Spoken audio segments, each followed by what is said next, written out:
question is, how did he penetrate their system? It sounds very funny. It sounds very funny, but it was a very simple method through phishing via email that the young man was able to penetrate their system. Now, of course, we are not happy about the public image it is giving Nigeria, and of course, we are not encouraging such fraudulent acts. But the essence of this conference is to bring to our awareness the fact that we must secure our cyber identities. We must secure our cyber identities. The blockchain is here. The blockchain, I keep telling people, I was in Ghana last week, I told them the blockchain is for Africa, and that is the message I bring to you. The first message is for our cyber identities. The second message is blockchain is for our society, for our children, like the way our fathers have left for us. I asked my father a question 20-something years ago. I said, Ed, it's close to maybe, let's say like 30 years ago, thereabout. I heard that Nigeria has oil. We have refineries, we have crude, we have this, but how come that we have to kill to buy fuel? Guess what? My son, who is 10, has asked me the same question. 3 generations, the same question. Father, myself, now my son has asked me. You know, when some months ago, when Buhari came in, when there was fuel scarcity, so I had to take them to school. I realized that the fuel was quite long. You know, Daddy, why are we? But in school they have taught them that they have refinery here, they have this here, they have the, and Nigeria has crude oil. And I looked at him, I couldn't give him an answer. Not allow their own children to ask them the same question. So the essence of this conference is, if you look there, you see the blockchain, the cybersecurity, AI, artificial intelligence, robotics, and fintech. There's a lot happening in the space. There is a lot happening in the space.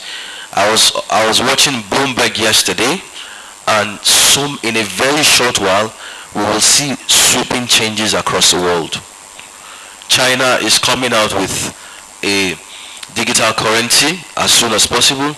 Why are they targeting Africans? Because we don't have working systems. We don't have working systems. So many things are wrong here. You have violence from the north, south, east, and west. So the take home for everybody must be that how do we use the things we learn here to change our society? Not just coming here to add to the knowledge we already have, or to put pen to paper, write things down, and we never implement them. That's another problem we have in Africa. So I plead with everybody here, as you're penning things down, typing on your phone, writing things down, please put down action points. What do I do with this? What am I going to do? Should I keep re-educating others? What is the way forward in my community? We're all seated here. They're supposed to be take it back. What is that Shore's revolution now? Where is Shore now? He's in prison, sir. Prison. Have you noticed that the revolution now, nobody's talking again? Have you noticed? Why?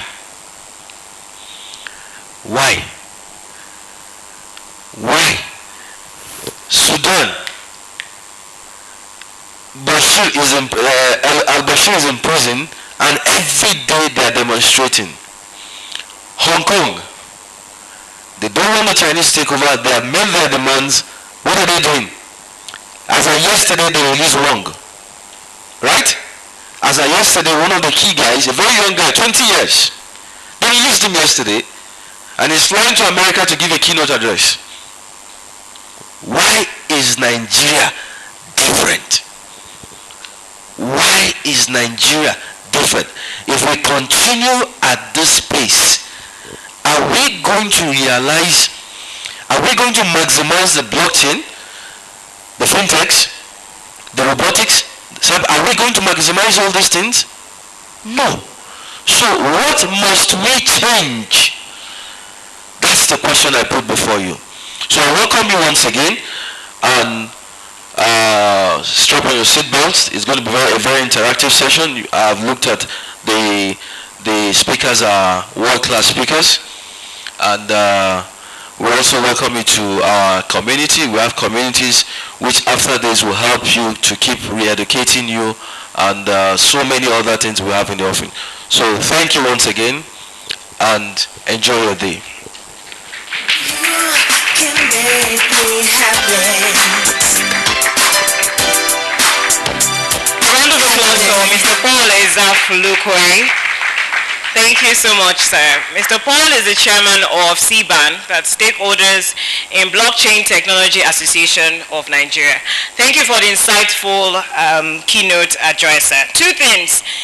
We must secure our cyber identities, and blockchain is for Africa. Much again, sir. Now, we realized that phones were ringing during this. I'll indulge us to please put all our phones on silent to avoid distractions. Also, we have the restroom to the right-hand side of the hall. The gents and the ladies. For emergency, we have one by the left and by the right, and just at the center. We even have one behind me, but we'll not witness any case of emergency in Jesus' name. All right, so I'd like to meet my audience before I'm coming right to you, ma'am. I saw that you came very early. We apologize for the delay, so I'd like to meet you. What's your name, what do you do, and what is your expectation for this event? My name is Grace Salunge. I work with a security company. Okay. Yeah, and my expectation for this is to get educated and also to enlighten. Awesome. A round of applause for her, please. To get educated and a lot of people, that's great. Good morning, sir. You don't want to talk? Why? Are you shy? Can we meet you, sir? I'm all right. Just wanted to see the CyberChain society in Nigeria and see how to enhance myself here. And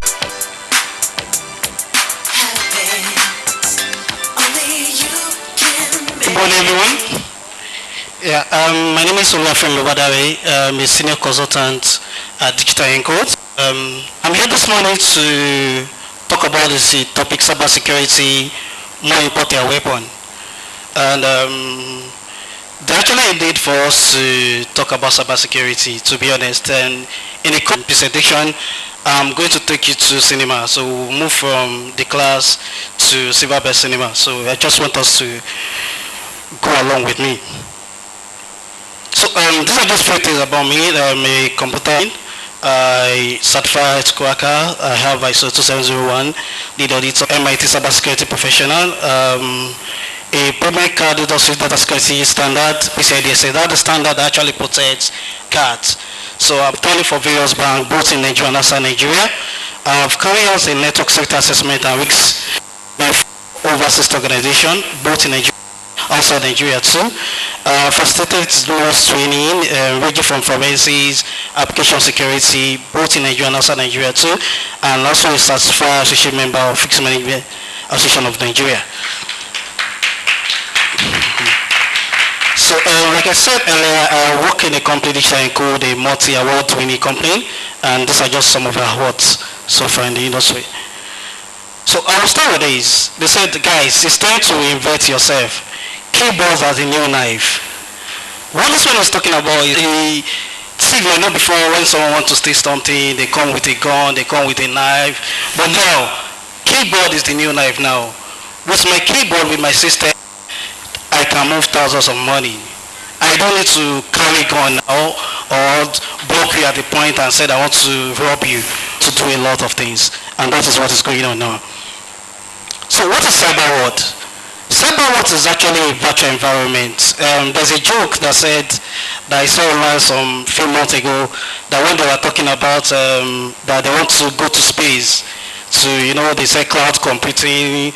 So people think when you're saying my server is on the cloud, is that cloud looking at, of which cloud is actually someone's computer somewhere. That's the same thing. Cybersecurity, what should we care? In 2018, 46 big companies were actually breached in 2018, and 1.1 billion largest data compromised. That is, when we're talking about data, I'm talking about your ATM card, your username and password, your anything that's related to you, your email, your name, and we have 1.1 billion largest data that were compromised, and 40,000 smaller disks, 4.4 billion total data compromised. And we have two number of major telecommunication companies that suffered in 2018. And to be honest, people actually cause most of the data to breach. It's not that maybe someone go there, act them, is people, is human being. The recent event that happened that make Nigeria trend all over the world, what happened to is people, it's too phishing. We call it BAC, business compromise. And what those guys are doing, trust me, they are not, this kind of attack is not an attack that is very sophisticated. There are a lot of things. It's just to be able to see how we can manipulate people and get information from people. That is what those guys are just doing now. Then 40% of the 90 million internet users in the country suffer one form of attack or the other. That is data come with this in February 2017. And the said Nigeria loses 127 billion to cybercrime. That was CyberChain in 2017. So you can imagine when you're 2019 now how much is going to be. This is as of 2017. Then Nigeria loses about 0.8% of the gross domestic product, that GDP, year in, year out to cybercrime. So you should know that a lot of things is happening. And 2019, where are we heading? We have already seen breaches coming up. In fact, every day I log into my social media, I want to see news about EFCC arresting a Yahoo boy doing a lot of things or not. So I should know that this thing is something that is going on and on. So there's something we call, when I'm talking about cybersecurity, which is also information security, this thread of information security, these are the three things we're actually trying to protect. We call it security, the integrity, and the availability. Let me explain to you, and I will use something that me and you understand. I will use internet banking, for example, to explain what is confidentiality, integrity, and availability. If I have an internet banking, for example, I register with bank A. I'm supposed to log in and see my accounts, right? But there's some loopholes that you can see on all those applications whereby when I log in, maybe I want to check my account balance, for example. There's something we call a man-individual attack, whereby instead of me checking my account balance, what I just need to know is to know your own account, another person's account balance that register with that bank. Also have the account number, so when I'm checking for my account balance, I will intercept in the middle and change it. And I will see, instead of seeing my account balance, I will see someone else's account balance. That means the confidentiality of the application is breached. Because I'm not supposed to see someone else. I'm supposed to see my own account balance alone. And this thing happens a lot in all those applications too. Then when I talk about integrity means, let me use Jumia for example. I want to buy something on Jumia worth of 30,000 naira. There's something we don't know, we see borders of money in the middle, whereby when I'm building up my transaction and at the point of payment, I can change the value if they are not validating at their own end to say that, oh, okay, I build up a transaction of 30,000 naira, I will change the value and just pay, I can pay it 100 naira. But when Jumia is saying, Jumia will be saying that transaction as 30,000 naira. But at the back end, it will be shown as if I'm paying 10 naira. So when they want to do reconciliation, that's where problem will happen. Then the integrity of the application in question, because I'm not supposed to change the value of the price. But because most of the time, there's something we call a cleanser validation. If people that are programming here will understand, but I will try to explain. Have you gone to something whereby if you don't fill some other page, you won't be able to move forward to another page. most of the time they do client. They put the code on the front end whereby if you don't supply that thing, you won't be able to. Of which there's some tools that those guys can use whereby they can bypass that control and they will move on to another stage. But if you are validating from your hand, back end, you'll be able to see that, oh no, Oga, I asked you to supply this thing, but you're not supplying it. Please come back and supply it. But most of the time, people do that client validation. That is what that means. So by being able to bypass that thing, that means the integrity of the application is questionable too. Then availability. Availability means, imagine you want to use your ATM now and you cannot be able to use the ATM. ATM is down. In fact, most of the things you call it a denial service, whereby you won't be able to use anything at all. That is what the availability means. So those are the three key things we're actually trying to protect when we talk about it. Then I look at the recent cyber incident in the past.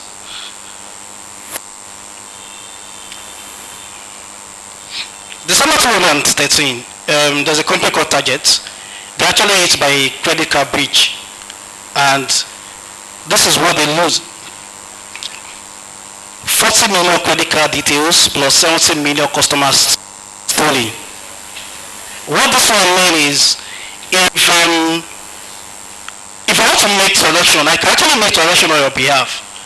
There's some sites as of today that what I just need is your PAN. PAN is the last 16 digit on your ATM card. I need your CVV and your expiry date. I don't need your PIN.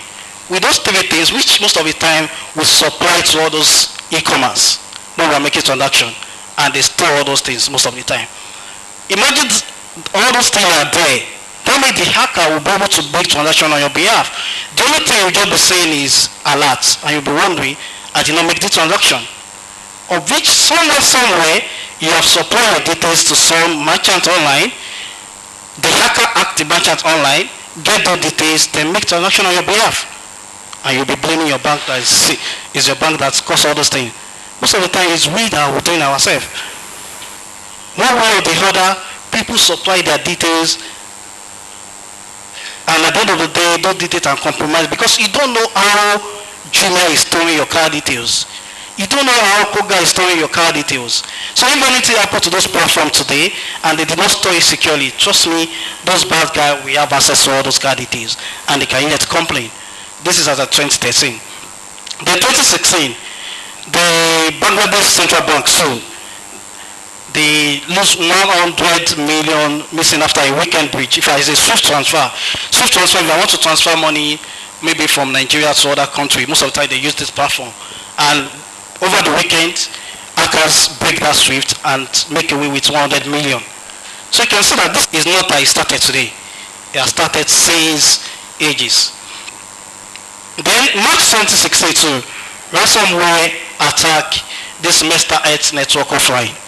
In fact, it's so interesting that I was playing this feed. I went to my hospital some days ago and I heard what they are doing now. They don't have paper again. When you come in, they input your name. I have to do my checkup. The nurse will send it to the doctor. Everything is going to digital now. Did these people know about cybersecurity? What something happened? I mean, all my medical record will be exposed. And it's so interesting that the free Wi-Fi they are giving me as a patient to log in when I want to check my stuff is the same thing the company is using to move around my network. That means I can see whatever is going on. And if I have this record, someone else can put this record to they are attacked by ransomware too. In fact, they need to pay. This thing happened twice in Florida City. What ransomware mean, which I'm going to stay explain, is like digital kidnapping. Someone tried to kidnap you and ask you to pay some kind of amount of money before they can release you. But this one, in this case, is a digital one. That means if you are attacked by your ransomware, either your phone or your system, you'll be able to use anything. They will encrypt all your data and they will now ask you to pay some kind of money before they can give you that decryption key. Then, this is the recent one. You can see, August 17, 2019. In fact, there's another one that said 18 Nigerians. I don't know if you guys are aware of that one too. The same thing. And what this guy did is not something sophisticated like I said earlier. He just a phishing mail and go to Office 365. There's a way you can clone Office 365, But because we as a user, we don't pay attention to details. If my company name is abc.com, that is the original company, I can go online, register a domain, and I register abcd.com instead of abc.com. I'll go to Office 365, clone that page, then move that page and register it on my own domain. Then I will not send a mail to anybody I want to target. There's something we call it spear phishing. Spear phishing means if I have someone I want to target in an organization, I will send that, call them as if it's coming from IT, check everything. I will have done my assignment very well to see the way they send their mail. Maybe send a mail to their sales department to see the way their signature is coming. That I will have done everything. Then send the mail to the person, because we don't pay attention to details. Maybe tell you that we are moving, you need to click on this. If you don't click on this, you can lose your mail. And I know people, they don't want to lose their mail because they have to do something urgently. So when I send to you, when you click on it, it will take you to my fake site, but it will look exactly as your page. The only thing that will be different is the URL, but people don't check the URL. So when you click supply your details, within seconds, it will redirect you to original page. But the first time you supply your details, I've already got it in my own database. So the second time you now log in, you will log in successfully. But your talk is a network glitch, of which me as a bad guy, I've already have your username and password. So I can log in as you, even create a filter on your email whereby you see what is going on. That filter, the email that I want to intercept will go to that filter. I can create a filter and call it junk or junk one or something, whereby I know we will not check. So me and you will be using our email. Unless you have a buy, you change your password maybe every 30 days. If you change every 30 days, that means after 30 days, because your password will have changed. That means I have to do it again. But some organizations don't even have that kind of policy in place, whereby they force you to change password every those things in place. That's actually what this guy did. Send the mail to the CFO. The CFO click on that mail, supply the username and password, and the guy have access to the email and started sending transaction to people to consummate those transaction.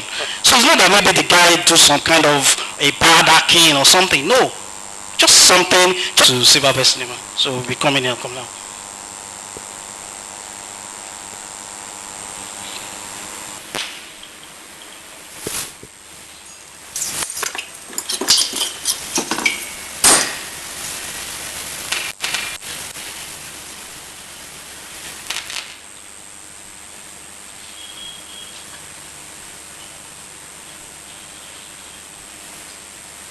Supply in the region continues to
on another day, it starts like this.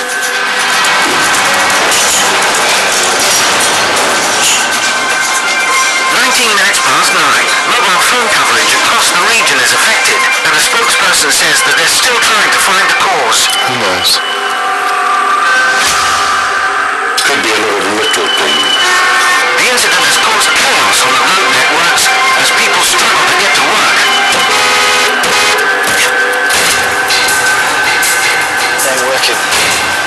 Is it just a local inconvenience? Or has something serious happened? Something that could affect everyone? Or just the place you work? What, right now? Or just you? Yeah, I'm on the way.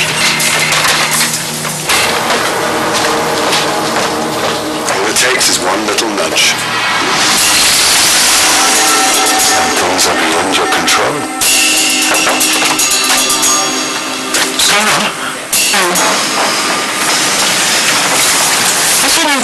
servers are down. IT are going through the logs, and they think it's more than just a glitch. Yeah? What's that got to do with me? Is this your user ID and password? Yeah? Do you know that feeling in your stomach when the finger's pointing at you? Does anyone else know your password? No, I don't think so. Well, only Helen. Who's Helen? My line manager? Better get her in here right now. Computer glitch, human error, distant time, push button world. Services and industries are the engine room growth. I'm talking about our national infrastructure.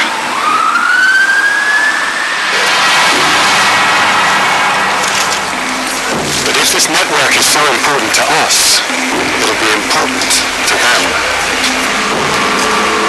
People with their own agendas, people who want to cause major disruption, maximum public. And it's not always about explosions and casualties. Electricity systems is just as concerning. Isn't this a bit heavy-handed? These things happen. The systems are full breaking down. Not like this. This can only have happened by someone having direct access. Sorry, but what's this got to do with Nick? The logs show that connection was made last night using Nick's ID and password. Yeah, but as I keep saying, I didn't do anything last night. I wasn't even here. Look, I'm just trying to get the facts straight. The CEO has cancelled everything and he's on his way back for a debrief. Take a step back. Think about where you work and what you do. You may realize you're more important to some people than you think. You need to protect your business, and your business needs to protect you. That's why there are security measures in place. There's no point in having any standards if no one follows them. Take Helen. The day before it all kicked off. Oh, look. My laptop's still in IT. Can I borrow yours for tonight? Great. I just need to catch up on some stuff. What's your password? It's M-A-M. Yeah, I could have guessed. I think I can remember that one. Cheers.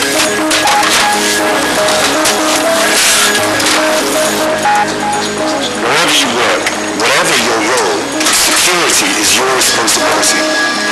Of course, there's the common sense stuff, standards you probably keep at home. You wouldn't let a stranger into your home if you didn't know who he was. So why let one in at work? Know where you work and what access is restricted. If you see a visitor without an ID badge, ask them, why not? If you're worried about confronting someone, tell someone who's paid to make sure. They may be completely innocent. A new member of staff or a contractor in to fix a problem. But then again, they might not.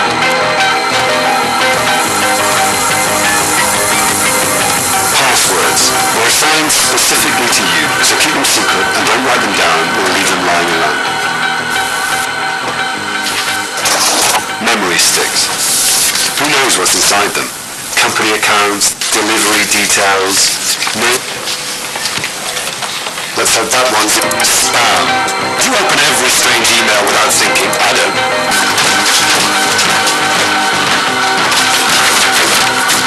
Appreciate where you work. Are you helping someone to identify you're taking confidential material off-site? Or locking certain items away?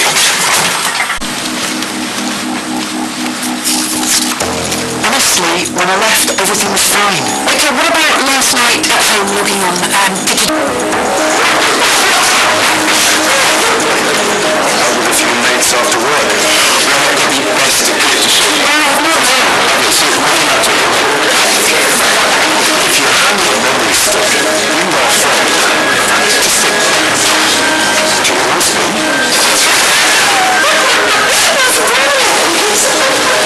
It's funny at the time, but there may be some explaining to do later.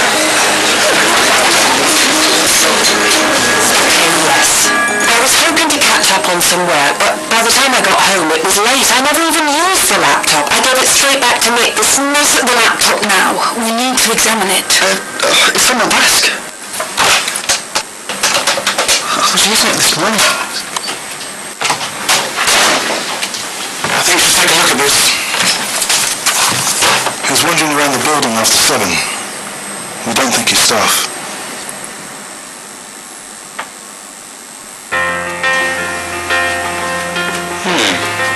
We could be off the hook. But it's not really about blaming individuals. More to do with a collective failure. Little point in closing the stable door now.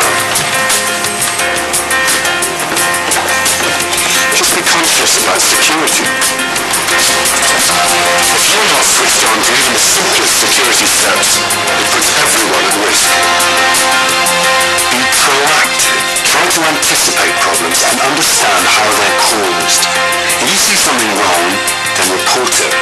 If you can suggest an improvement, tell someone. And experience indicate we have to be increasingly aware of it.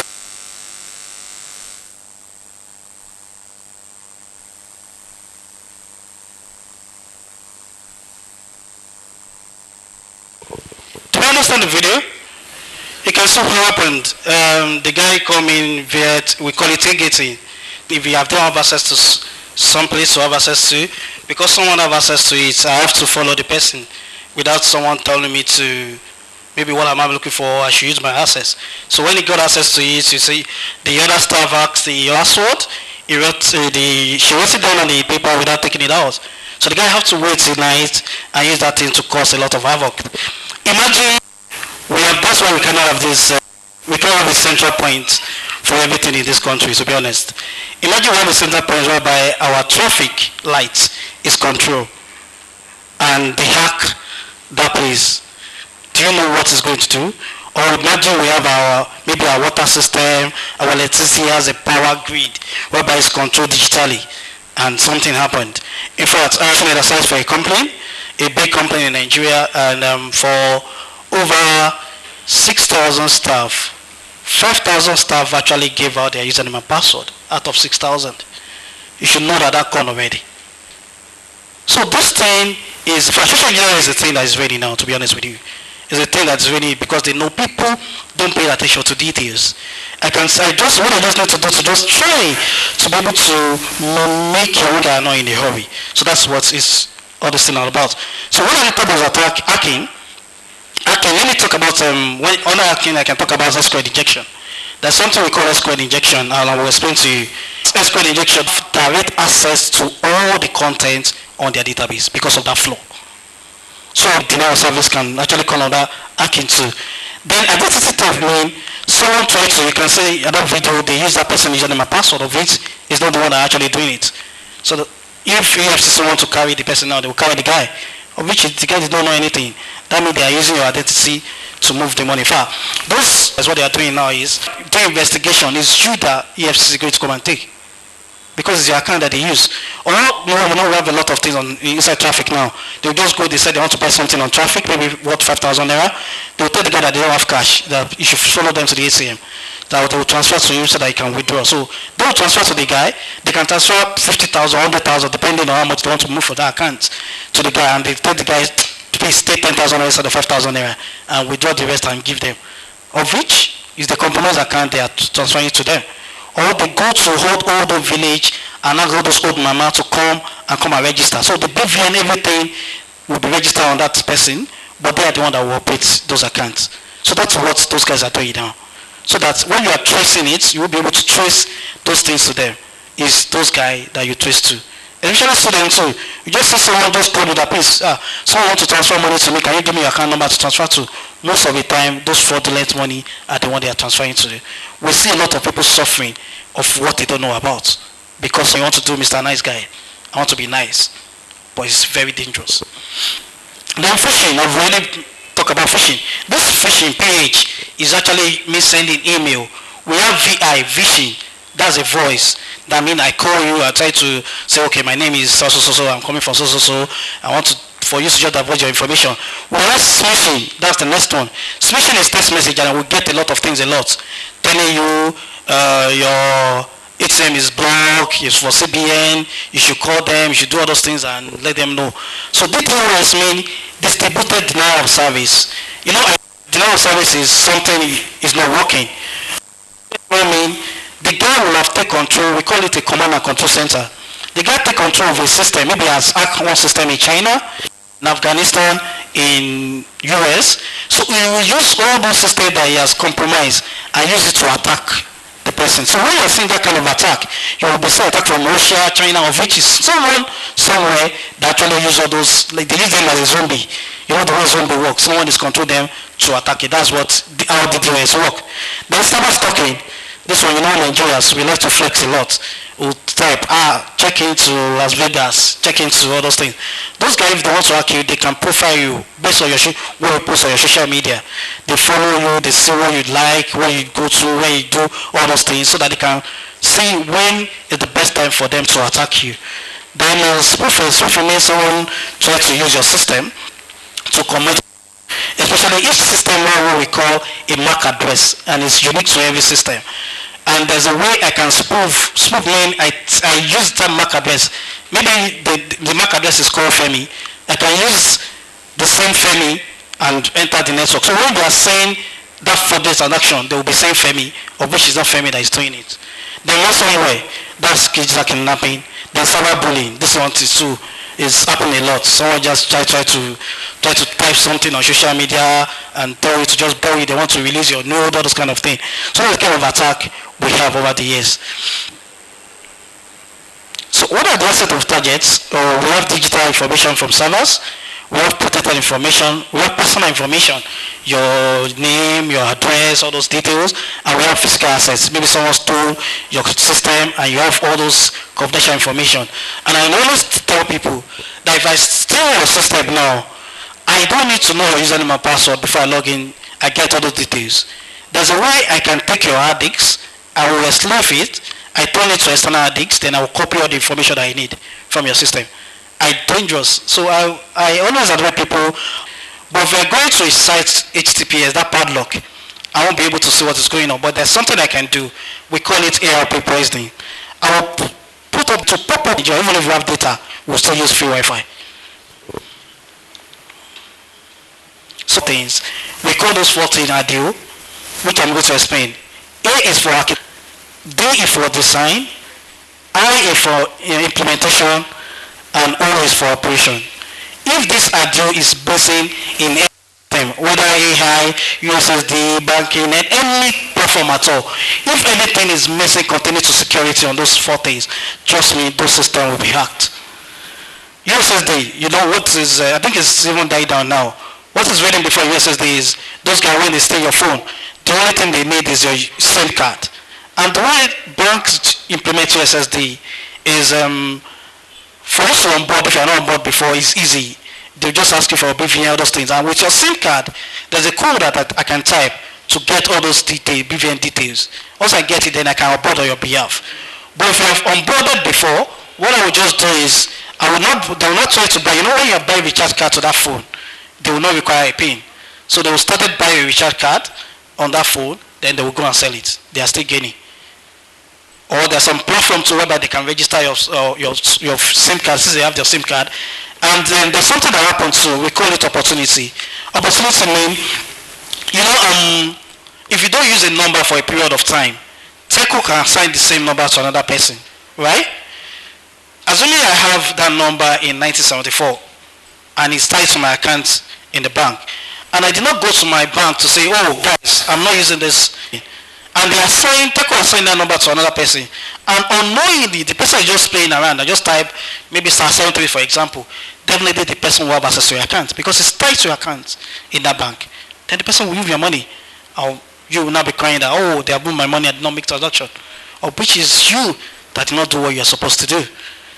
Mobile banking or internet, tested the internet banking before, whereby if I want to transfer from Mr. A to Mr. B, additionally, they're supposed to top by account, they will credit me and debit the person I'm transferring. Or I want to buy a recharge card.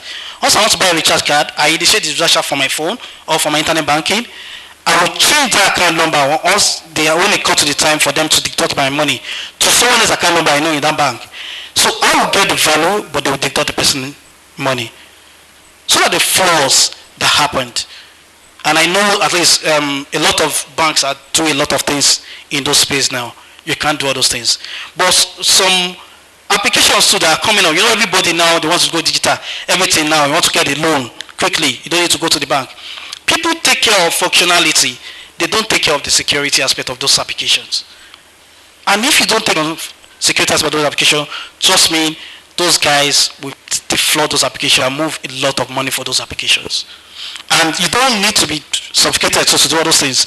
All those money in the middle I'm mentioning about, that tools, 5 minutes watch video on how to do it, those guys can do it. Then what are the threat vector? I've talked about a lot about social engineering, malware. That's a very big lie. Your Mac, malware can affect it. Your mobile phone can be affected by malware.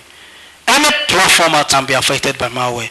So don't think it's only Windows that it's malware can affect. No. In fact, that's why the fact that even and be careful. For when you're on the internet, you cannot control whatever be on the internet. Based on what we do in the industry, so I did a lot of research. So I download this software. Immediately I install the software. And I just laugh. Imagine I'm working on my mail system. That means all my data will have gone. And if you pay those guys, it doesn't guarantee that they will release your data. Even if they release it at the end of the day, they still have a copy where they can expose on the internet. So when I saw that thing, I just delete that VM and I bring another VM. But imagine I'm working on my personal. So that's why you need to be very careful. Even on our phone, Google is shouting now. A lot of software we are downloading from. As a user, we don't know. We just accept. Okay, click. Yes. They are doing a lot of things on our phone. So we are exposed ourselves one way or the other. So we need to be very careful on whatever you are installing, either on your phone or your system. If I Google come up with a policy, they will call it a bug bounty for people to be reporting all those kind of threats. When you discover that there's some threats that is harvesting customer data, their client data, that we should report and they will pay the person. That's what Google started doing now, because a lot of that use cases, people uploading a lot of things on Play Store, and at the end of the day, they contain a malware and people don't know it. And it's so bad on Play Store whereby if your company is A, I can have the same application, I call it A on Play Store. That's why you can see the same name. But the only thing that will be different is ID. But people, user, me and you, we don't check ID. If you want to download the app for a company, I just infected. Most of the time, they send something to you, or you visit the site, you plug in on no flash, and in fact, this flash is even one of the most dangerous too, because by default, we have what we call auto run on our system enable. So I can write a script whereby immediately you plug that flash drive, it will auto run, executes my payload inside that flash. It will, maybe it depends on what I want to achieve. If I want to just install something like a keylogger on your system, it will install it on OED. Or you know, most of us too, we catch our username and password on our browser. There's a script I have for it. If I plug in, it will go to your browser and get all those username and password and put it on a test file and drop it on my flash. What I just need to do is to remove my flash again and go on. Of which your username and password that you catch on your browser is already on my flash, and I will remove it, and you won't know. Already told what you say now is just manipulate people, try to see if they can join. Then these are the statistics. For 2016, that's what 55% of all inbound email is actually spam, and 1 in 20 have a malicious content. That's what they come up with. And this page, they will be asking you some information, your secret question, all those things. Also supply it and click on it. The attacker is getting this thing by default. So let me just play, before I move on it, there's a video. Just like 1 minute video to just show you how people, when I send it, how I can actually get it and how it directs to a malicious site.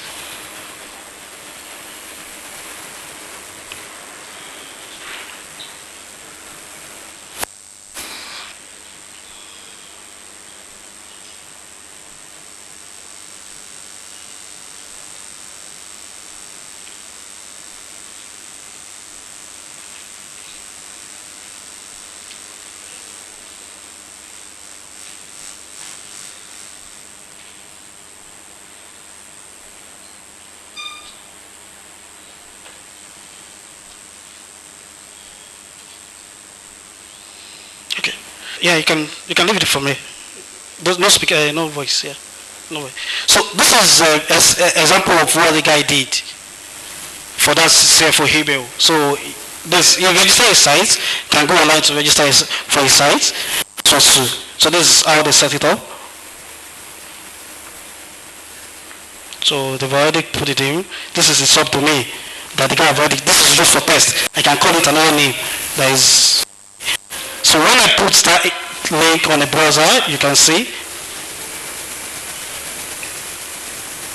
it will show Office 365 with the company logo. If your company has a logo, it will show the logo. So you think it's your Office 365, of which URL is different. Yours. So once you supply your username and password and you type anything here,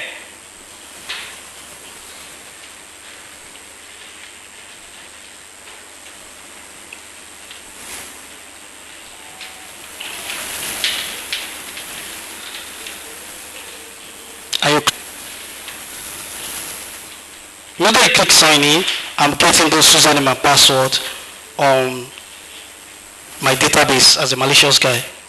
You can see it's related to the original Office 365. So you think it's just a network glitch. And this is the way they send it out. They can create like it's coming from your IT. You can see, I've already used this IT admin to cover this, then send the mail to you. Which I've already see the mail you send the mail out, maybe send a mail to your quarter center, send a mail to the organization, so that I will mimic the signature. You will think it's coming from that company, of which is not that company. So tell you due to security breach or something, you are required to log into this link to change your password, or to do this. As in, I will send urgency that if you don't do this now, your life is gone. So that you won't think twice, or just click on that link.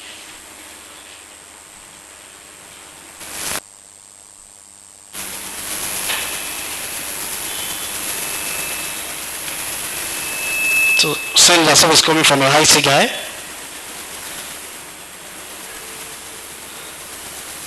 Sorry.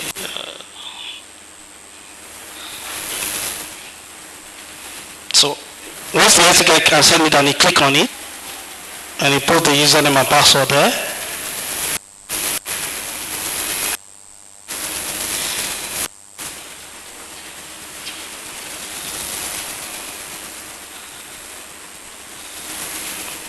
Like I said, immediately it will redirect you to original Office 365. So okay, it's in English. So the second time you will successfully. Of the first time I have that credentials. This is my own backend as an attacker. I can see this is the username and password of that person. Then we'll be using the same username. So we'll be operating your email address and you will not know. So that's a word to get into the CFO. So it's not something you need to think outside the box, or you need to be technical before you can do this. And this site is, you can go there, it will tell you whether your email will be compromised in one way or the other. In fact, if your email will be compromised, it will tell you, oh no, you have been pawned. I will tell you how many times your email address will be compromised. But if you are good, you get something like this. So, do you want to go to the site again? Yeah? It will tell you whether your email address will be compromised in one way or the other. I will tell you how many times. You know, especially those who, they hack LinkedIn sometimes, all those guys, guess what? I've had people's password. If you put your password there, every time they have seen your password, if it's your password have been compromised before, it will tell you, oh, 6 times before. That means someone has used the same password before. And what this one help hackers to do is, there's something we call a brute force attack. So all those passwords that they use to do combination of username and password, so they'll just be doing a brute force to you to be able to get your password. But if your password is good, it will give you this information that your password is good. So you can use this to check. So let me just talk briefly about ransomware. Like I said, it's a digital kidnapping. Ransomware does not occur automatically. So in ransomware, you have to click on something or go to something before ransomware can occur. So when it occurs, it encrypts your payload and you get something like this on your screen. Your system is locked. Those are the information you get before you can unlock your system. Or you go on Facebook, they will ask you to click this to share. You want to click on it, they will tell you your flash player is out of date. You should download. If you download it, trust me, you are gone. So you need to be very careful. You can see, this is WannaCry. WannaCry is, if I was playing last day, it's still ready now. WannaCry is so bad that when this ransomware enter one system, if the system is connected to other system in the network, it will affect those other systems. If they are what we call SLB version 1 enabled.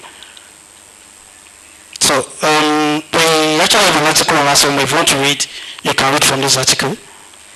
So this is all those bad rabbits and all that. So I won't play this video. So should I pay? I'll ask. My honest question is no. That is why we recommend a backup. Just make sure you have a backup of your data. Because like I said earlier, if you pay,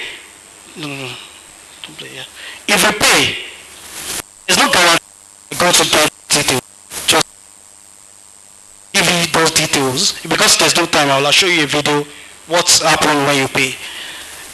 And if you get the details, I can still have the details and go and sell on deep net or dark web.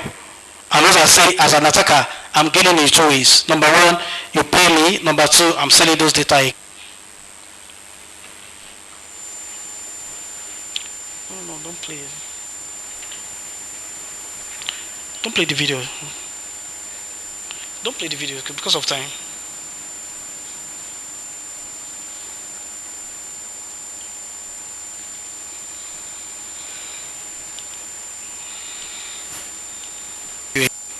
That's what happens when you pay.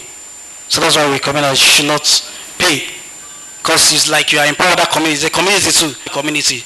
So they will still come back and come and attack you when you pay all this kind of money. So that's why you need to have offline backup. So like I have backup of your data. In case it happened to you, you just go and take your backup. And these three things are actually very important too. And over 90% of security breach that ever occur actually human being related. And this is people, process, and technology. These three things, that's what hackers target to. People, process, and technology. And over 90% is stupid. That's why they can call someone and tell you to press a token. And the person will press a token and be calling to your token from person on the phone. You know, if a software they are doing someone has a username as password admin, it's like you lock your door and you now put the key on that disk. So what's the essence of you locking the door in the first place? And I saw this thing on the Instagram 2 days ago. It was so funny. You can see what it said. Do you know you cannot comment your password? Do you believe that people are commenting their password? This is a typical phishing attack that you don't need to stress yourself. Someone just put that post on Instagram. Do you know your password? And people started putting their password on Instagram on this post. I was like, wow, this is so interesting. That's the kind of thing to do. You make sure that you stay on top of your patching other Windows security patches, all your system, all those updates. Make sure you get software, your system, all those kind of things. Replace all those old systems. There's some organizations that are still using Windows SP, or you are still using Android 4. That even Android is not, they are like maybe 8 or 9 now. Yeah, you are still using Android 4 on your phone. So you need to update all those kind of things. Then you need to be conscious of email, especially email that contain attachment or link for people that you don't know. You need to be very careful. Use backup regularly. Your antivirus needs to be up to date. Don't use pirated software. Then implement two-factor SSL for them. So we get people using my password. And the CEO of that company said we should go ahead and we want to see whether we can bypass that two-factor. The two-factor is asking you some question. Who is the best footballer? Trust me, we are guessing and we are guessing right. It's either Ronaldo or Messi. And we are putting it there. And we are guessing, we are logging it. The issue is not about you putting that meta and types after later, I will give up. Because at the end of the day, I will know that you may not even have, maybe there's 2,000 in your account. What am I supposed to myself when I have so many people that I can hack? But if you make it very easy for me, the first time I type Messi or Ronaldo, I'm logging it to your account. So, like I said, password, so you need to check, make sure you change your password. Disable Wi-Fi if not you use. USB. Make sure you don't store any critical thing on USB. Do not share your password or use the same password. A lot of us, the password we use on LinkedIn is what we use on Facebook, is what we use on Instagram. So if I compromise one account, that means I will be able to log into all the things. Some of us use ATM PIN, is our date of birth. So if I steal your card of your thing is there, definitely I will be able to withdraw your money with your ATM because I know people use their date of birth as their PIN. So that's the kind of things you need to do. So this is just talking more about this. So final thoughts, the best security technology cannot help you unless people understand their roles and responsibility in safeguarding sensitive and protecting company resources. Everybody has to do their job. If you have the best firewall, you have the best thing, and your people are not aware, you'll still be hacked. So let's let me just play the last video, the fourth video, so that we'll just end with this. To people if they see whether they can give their username and passwords out.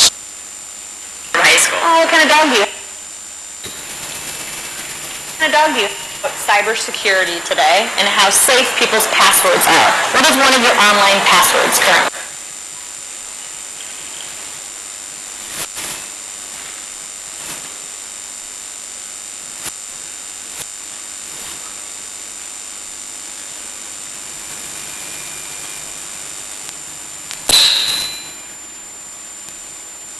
Name and then just like a random number.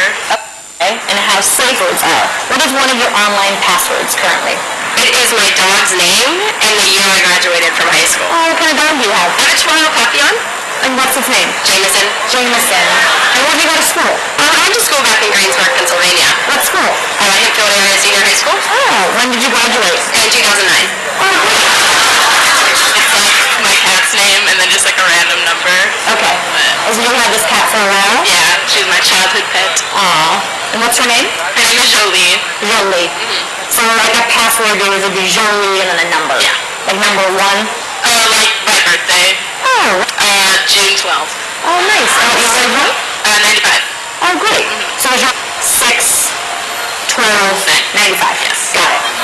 So you mean to give my password right now? No, I cannot do that. We all want to know what it is so we can tell you if it's strong or not. Oh my goodness. Let me think. Okay, one is Tel Aviv. Yeah. Fix 8. And then Israel. It's only 3, but it's, it's, for me it's strong enough. And 1, 2, 3, 4. Gemma. 1, 2, 3. Spelled Gemma. Most of them are Italian. Oh, beautiful. Yeah. What's a good Italian password? My grandma's name, What's your grandma's name? Maria. Maria. So, Maria? Oh yeah, right here my password. So you can see how easy you can do social engineering and people will just divulge information unknowingly. So this cybersecurity is actually everybody's responsibility and it's a journey, not a destination. So you can't say because I put a control in place today, I want to go and sleep because I did not sleep. So it's a journey. It's something you need to be doing every day. I think I can help with this. Thank you.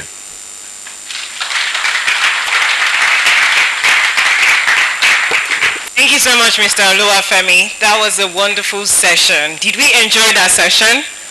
Did we learn about ADIO? Did we learn about ADIO? Can somebody tell me what ADIO means?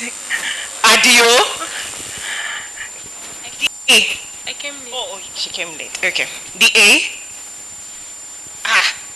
So you didn't hear about ADIO? Okay. I learned a lot. Keyboards are the new knives. That one resonated with me so much. And please, for someone like me that likes free Wi-Fi, I've learned, so I'll be much more careful next time. So we got information earlier today. Okay, a minute, please.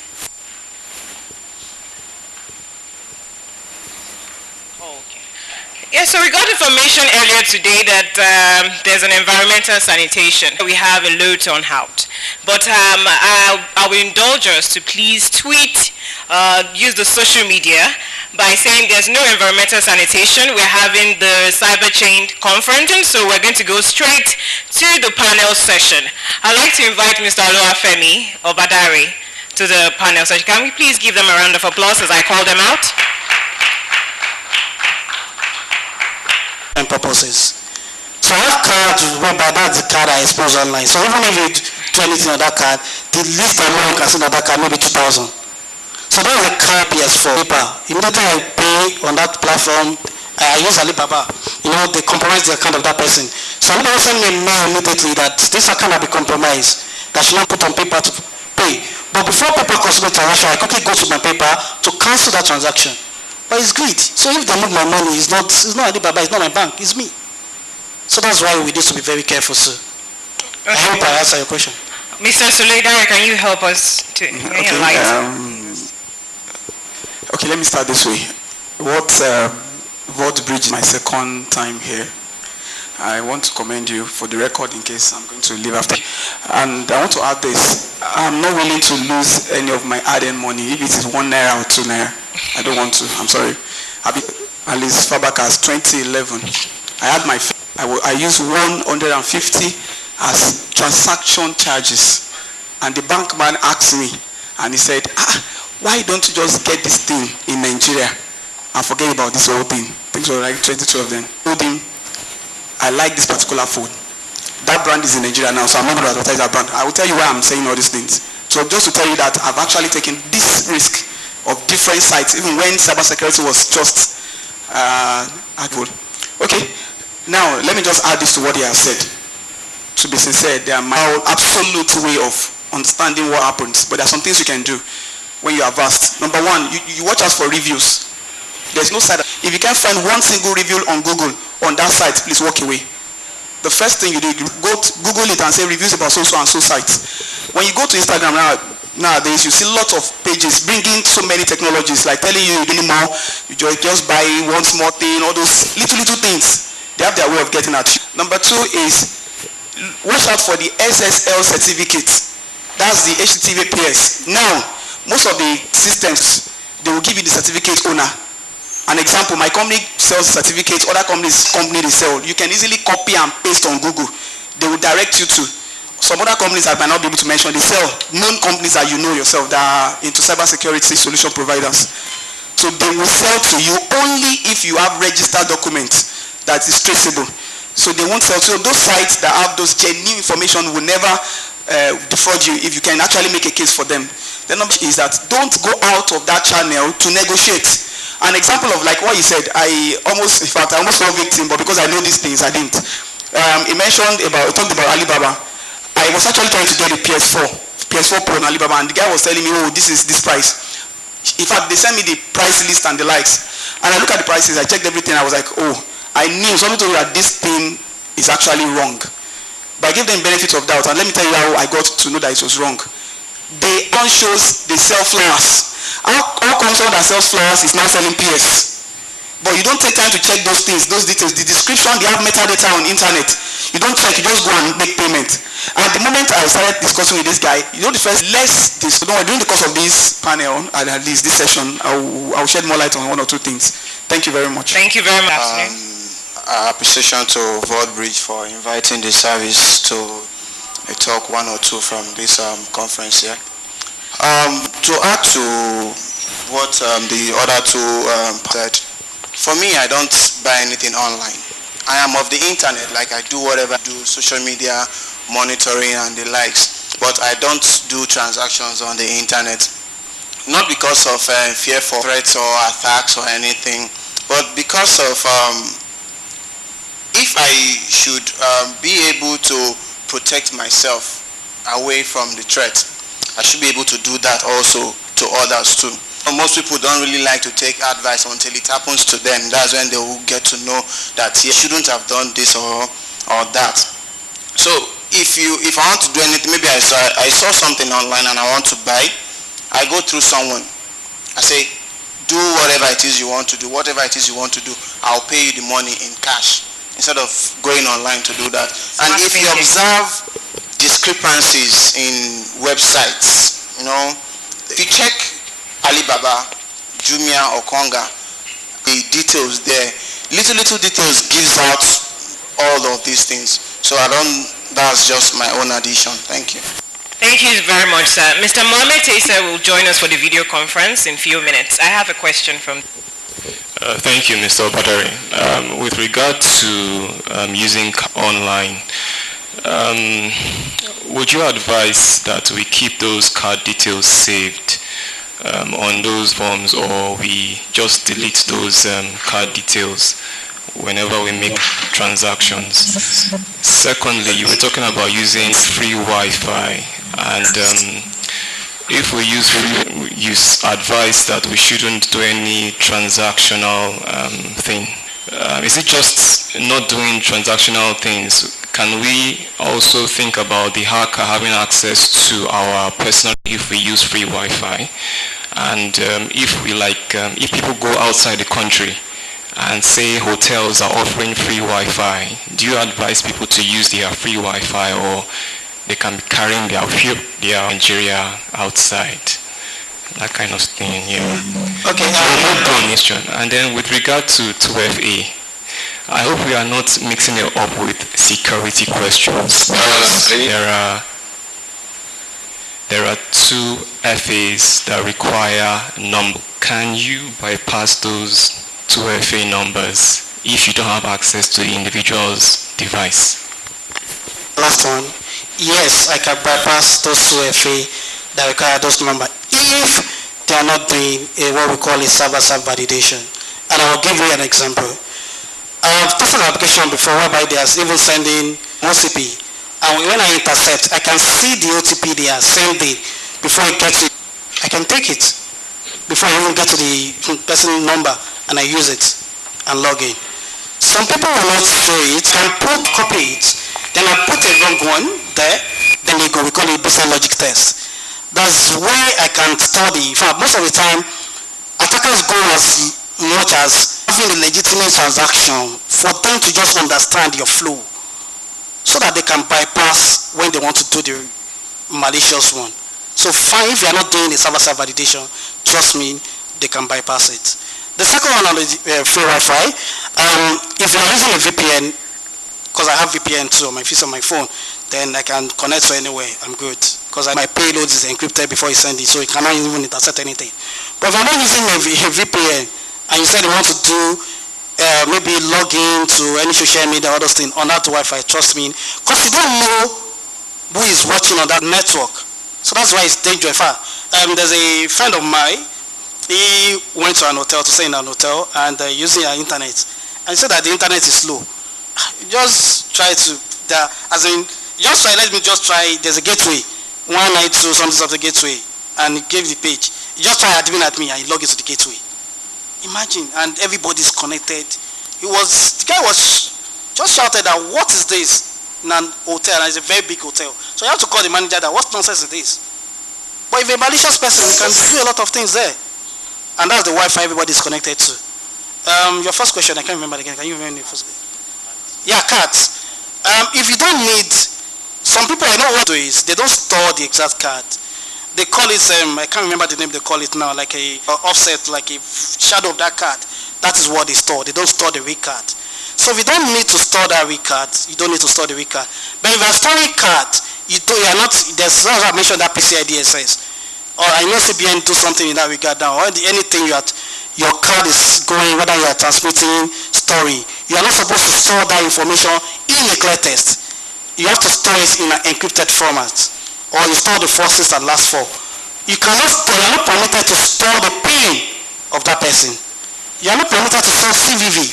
Those are the things you cannot store, but you can still store the PAN. Maybe you want to do it, but not in a clear text. But if you don't need to store anything, maybe you are not doing anything, the better way is not to store it at all. So it depends on the way the application wants to hear. Thank you very much, Mr. Oluwafemi. We have Mr. Mohamed Tesa with us all the way from Egypt. He's now live. Mr. Mohamed Tesa, can you hear me? Okay, we need to work on the volume.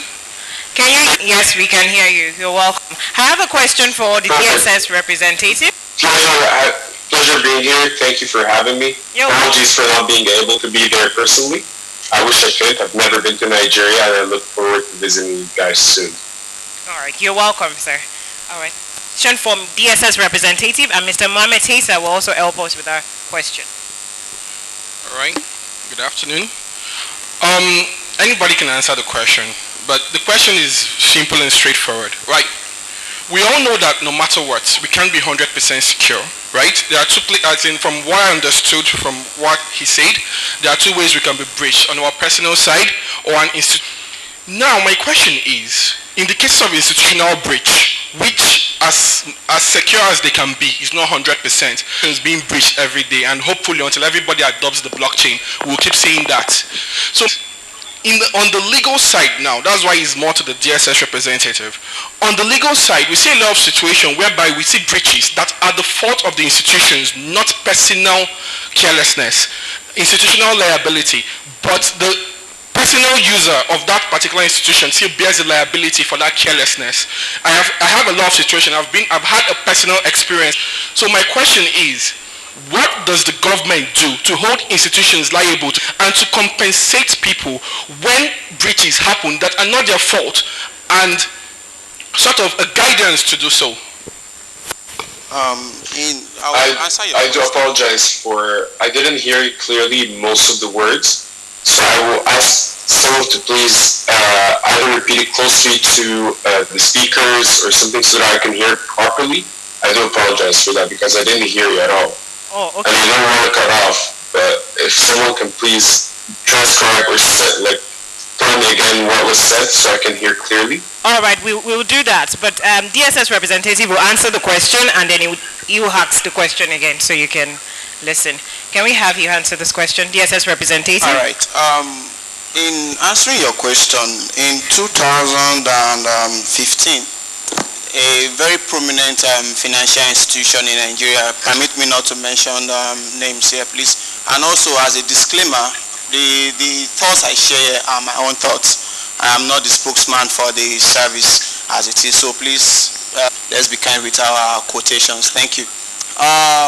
In 2015, there was this particular cyber syndicate that was very, very massive in Lagos, especially on that financial. So the service, I was participatory of that assignment, and the service carried out a discrete investigation. And while we were tracing the culprit, we got to find out particular staff in that organization happened to be part of this syndicate who installed a keylogger on each system and was sending out passwords and usernames of every system that's from one department to another, from one department to another, and so on like that. So without the IT experts in that having to know what was going on, the service was able to come in and then traced and everything was settled. So whose fault would it be that caused that breach? Is it the individual, as in the person working in that bank, or the bank itself?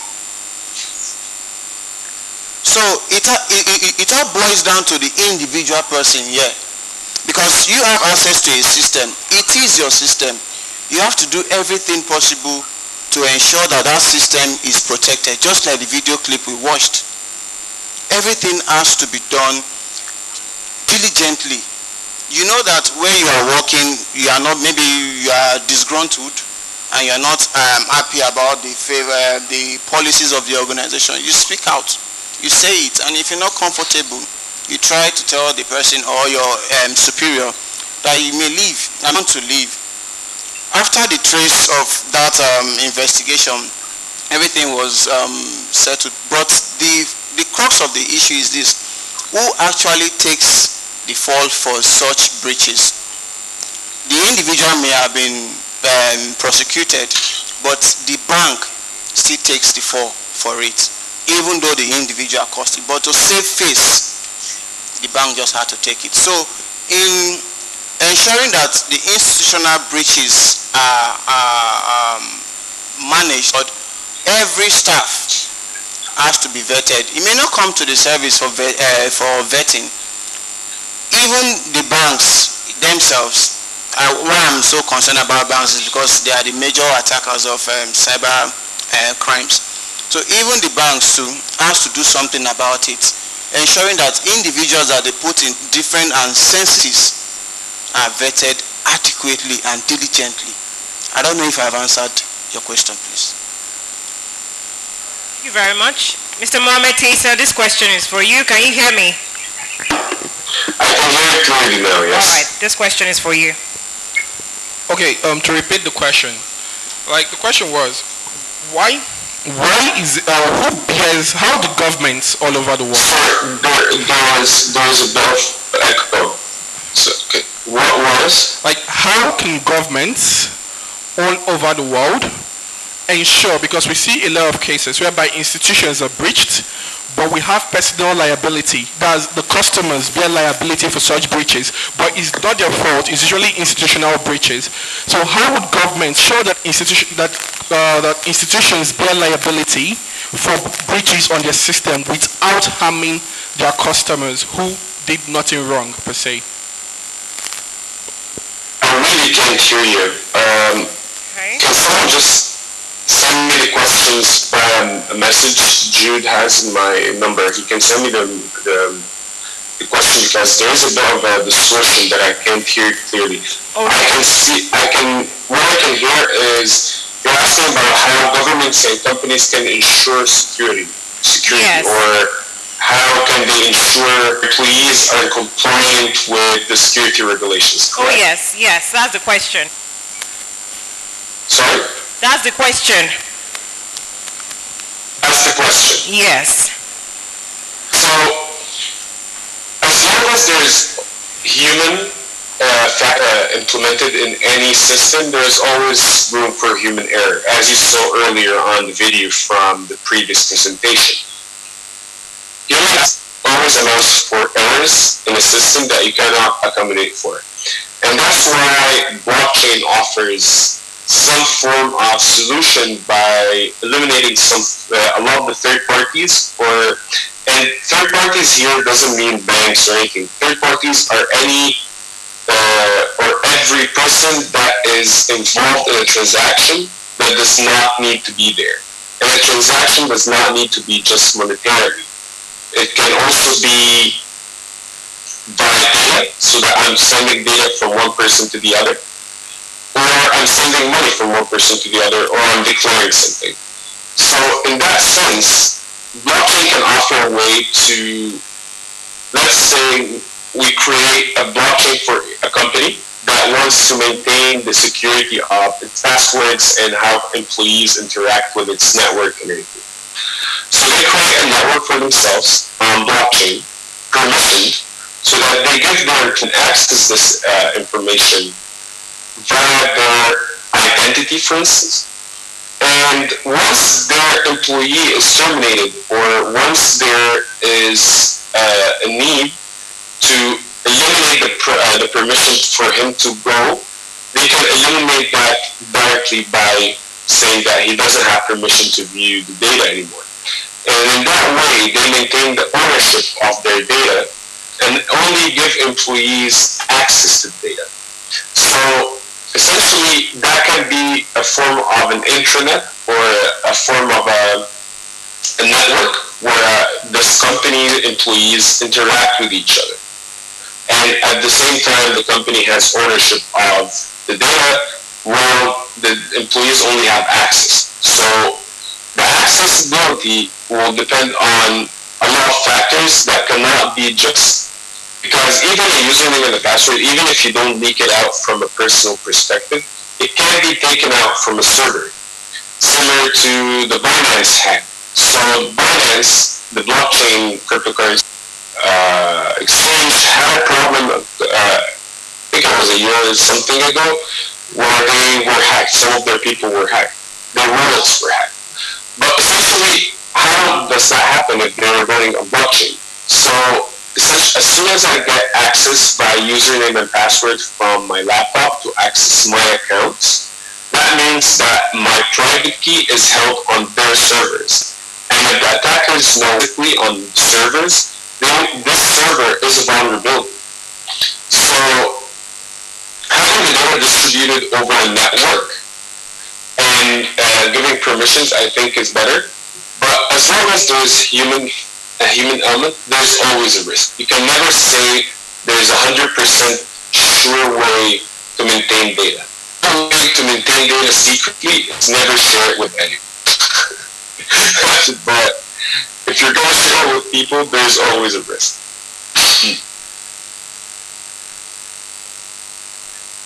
Sir, Mr. Paul has something to say about this. Thank you very much. Please just, I want to ask a question. Who is in charge of securing your house? Is it the police?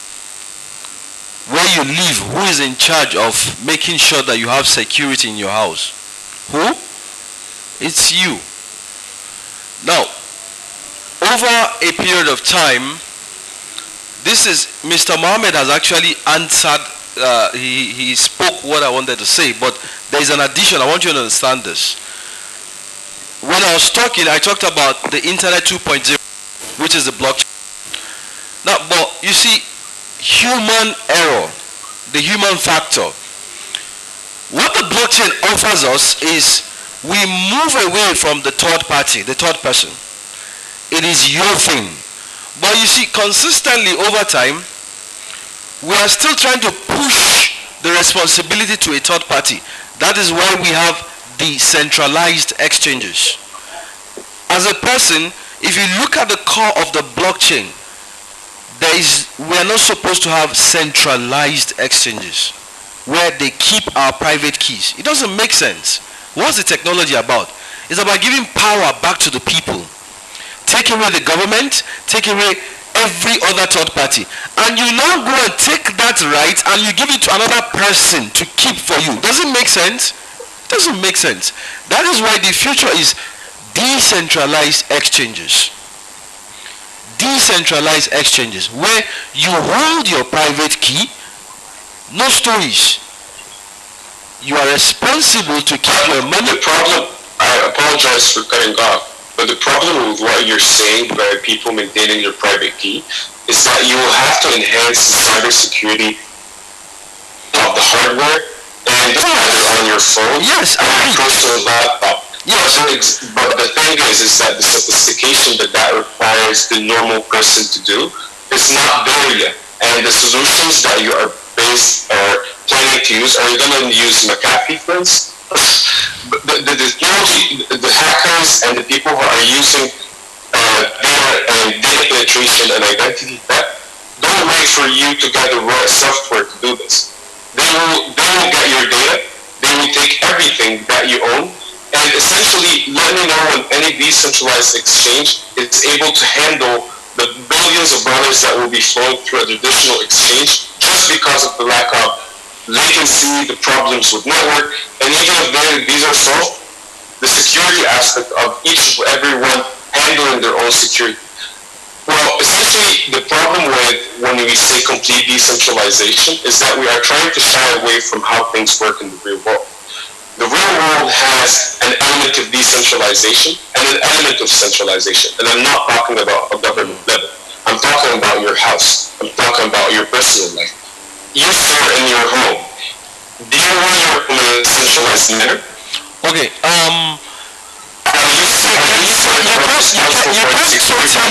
you can't totally cancel out the centralization. That's not possible. But we must translate the personal system into a real world, into a cyber system. We try to mimic the real world as much as possible by eliminating the problems that exist in the real world to make it more efficient. But trying to change the whole dynamic by virtual world where it has no ties to the real world, good luck with that. No. You didn't get me right. I'm not trying to change the entire dynamics of the real world. But what I'm trying to get on here is this. We must explore the blockchain and what it offers. That's number one. Then we must offers a lot of solutions for everyone. Then we must take responsibility. Decentralization is not a blockchain trade. The distribution and complete distribution and having the ability to have equality is a blockchain trade. Yes. But at the same time, it's not just decentralization. At the same time, distributed ledger technology has existed way before blockchain. Okay, thank you very much. But at the same time, where I'm going to is this. We must explore the options available to us. And one of the key options, like if you listen to Femi, right? The slides he presented, where he talked the human factor. It is very critical. The human factor. Every other thing, when you talked about how stupid people are, the problems we keep having, even in this, let me give you an example. Recently we had issues with Quadrigax. Quadrigax is an exchange in Canada. Now, if you look at the way they run the system, it was actually very foolish. People had millions of dollars given to one guy, and the guy there controlling all the keys. Nobody knew what he was doing. All of a sudden, some people heard he died in India. And that was when it now came to people that come. We've not been holding our money. And if you look at the sequence of events, it was actually very foolish. How can we, in this era of the blockchain, hand over everything to one person? It doesn't make sense. Look at the issues, the same issues. What brought about Bitcoin? 2008, the failures of the bank. And we are now going back to now have exchanges that are failing. The same sequence of events. Look at Binance, the hacks recently. It's the same thing. Same. The banks failed, Mt. Gox failed, Quadrigax failed. Today we are having the same issue. How can we prevent these issues? I've been a trader on IDEX, and I can tell you, for me, having my private key is excellent. It saves me a lot. I've never lost anything. If you have lost with your private key, I don't know how you did that. Maybe the compromise is always from the individual, but the system is excellent. Now, I don't have a problem with mixing the decentralized and the central systems. But what I'm saying is we have to take personal responsibility. That is what it is offering us.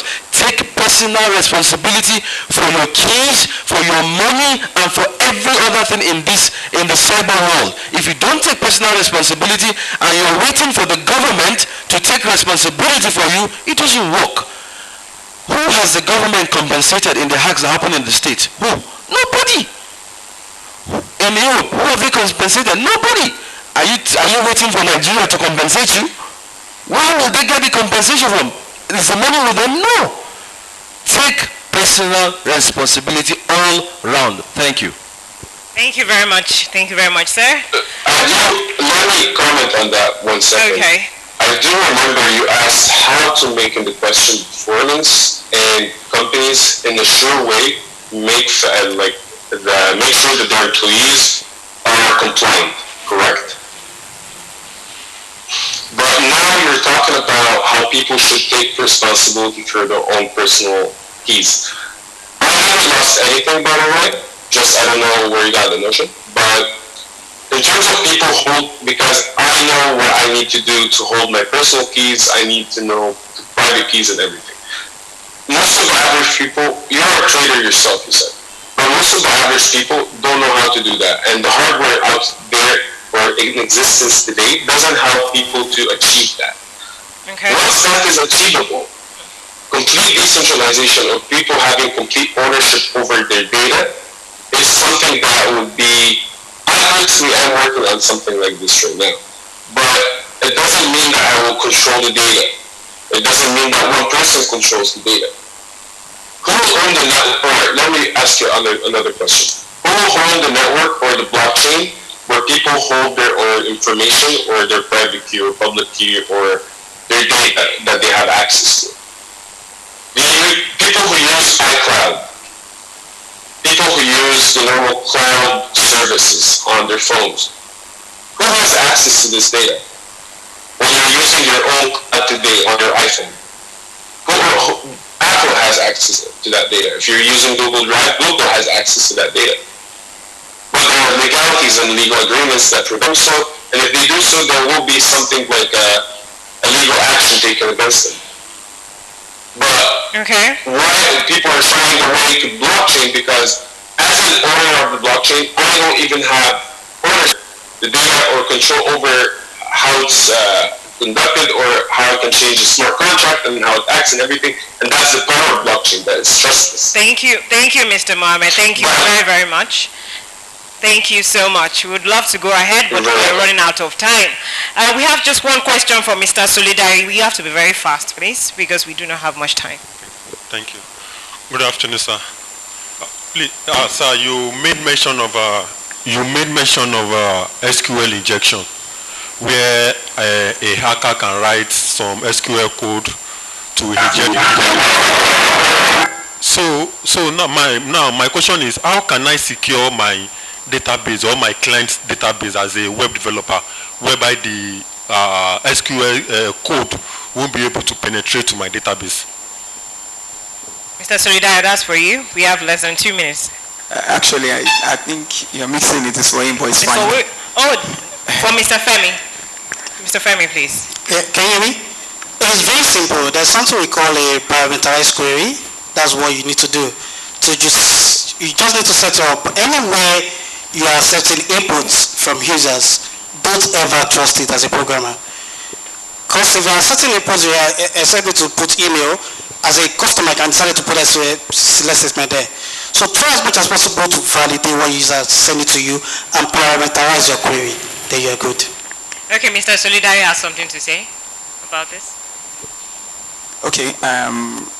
First and foremost, because I will be leaving mail after this, so I feel let me say one or two things. Okay, the first thing I want to talk about is we're starting to talk about blockchain.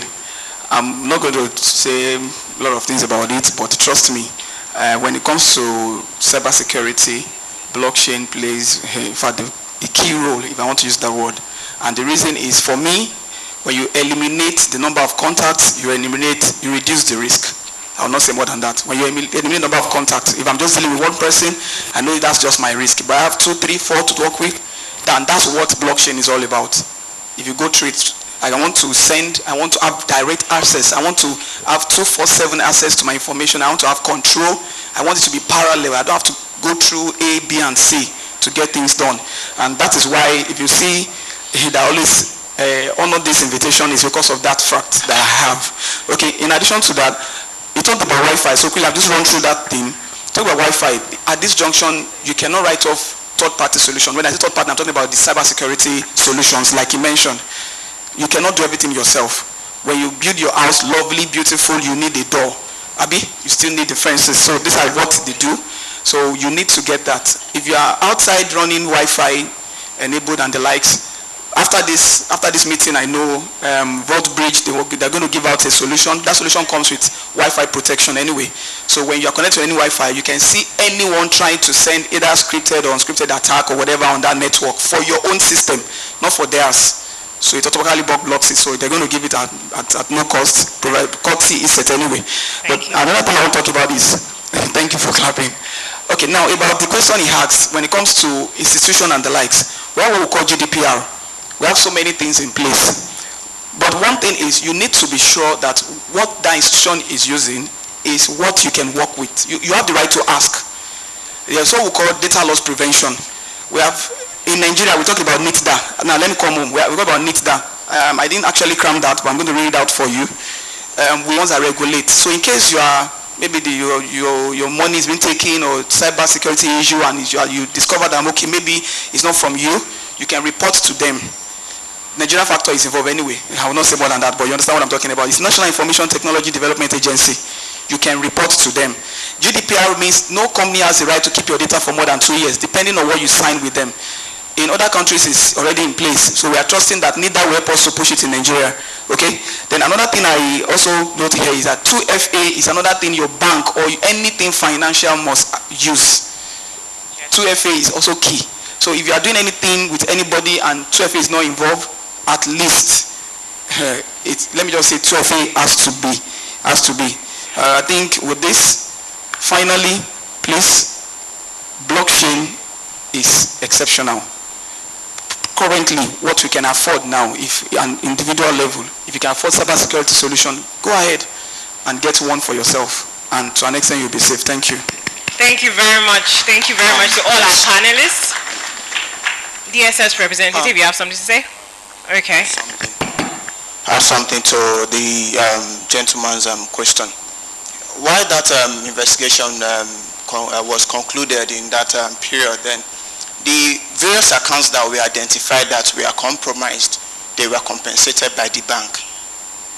So if you found out that your account has been compromised and you have legitimate reasons that you are not the one at fault, or your account was done by XYZ person, please approach the bank, and if the bank refuses, NITDA is at Victoria Island, Kofa Abayomi Road. Write to them, and probably it's an open channel. Copy the service. Your petition will be addressed favorably, and if you have facts to add to it, please do so, because the service is actually looking at ensuring that the cyberspace vis-a-vis blockchain is being utilized to its fullest, because we have people who are already looking into CyberChain already. Into blockchain already, and how it has its impact on the economy and even most importantly the national security of the nation too. So thank you. Thank you very much. Thank you to all our panelists. Thank you very, very much. Thank you so much. Thank you.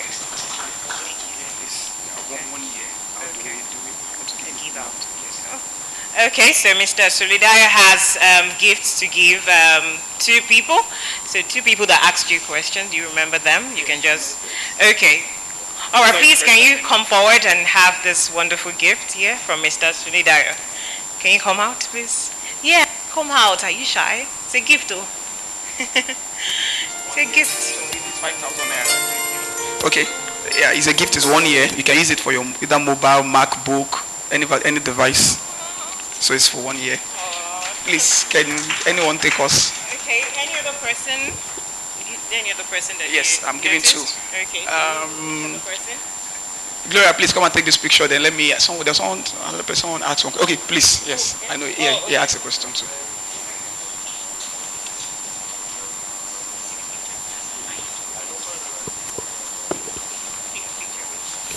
Let's see, Mr. Solidario, ESET. Thank you very much, sir. We appreciate you. Oh, this is amazing.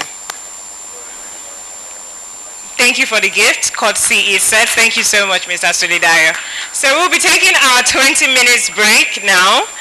It's for us to network, stretch our legs, and also visit the exhibition stand. And after that, we'll be coming back for the blockchain session.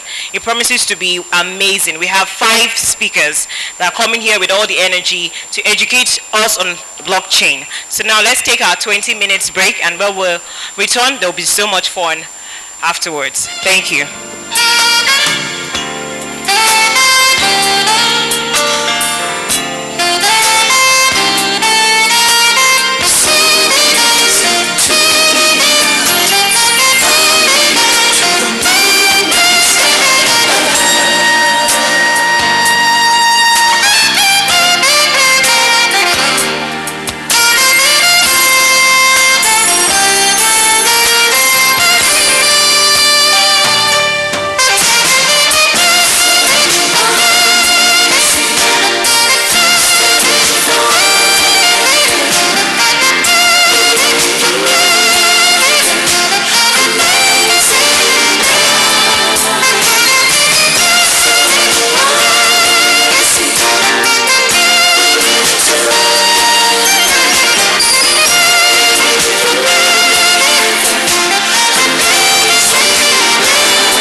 It's Kelpie Vibes.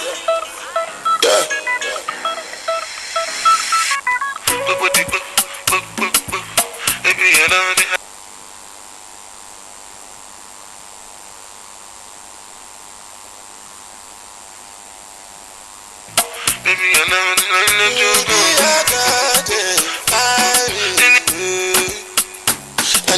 Angelina, you the cool in my temperature.